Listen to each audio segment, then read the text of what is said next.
नमस्कार, सत्यदर्शन न्यूज मध्ये आपले स्वागत आहे। मी पायल शहा। एक नजर टाकूया आजच्या ठळक घडामोडीवर।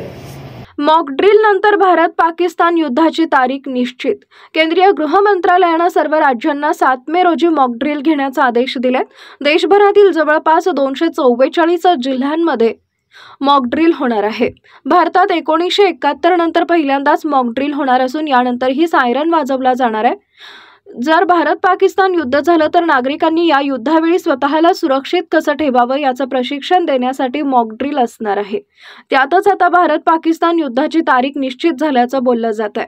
माजी पाकिस्तानी उच्चायुक्त अब्दुल बासित यांनी नुकतंच एक विधान केलंय। सध्या भारत युद्धाची जोरदार तयारी करतोय, त्यामुळे येत्या 10 किंवा 11 मे रोजी भारत पाकिस्तानवर हल्ला करू शकतो असं अब्दुल बासित यांनी म्हटलंय। तसेच पाकिस्तानचे संरक्षण मंत्री ख्वाजा आसिफ यांनीही याबद्दल प्रतिक्रिया दिली आहे। भारत कधीही काश्मीर बॉर्डरवर लष्करी हल्ला करू शकतो। तसेच पाकिस्तानच्या एका मंत्र्यानं इस्लामाबादमध्ये केलेल्या वक्तव्यानुसार भारत नियंत्रण रेषेवर कधीही हल्ला करू शकतो।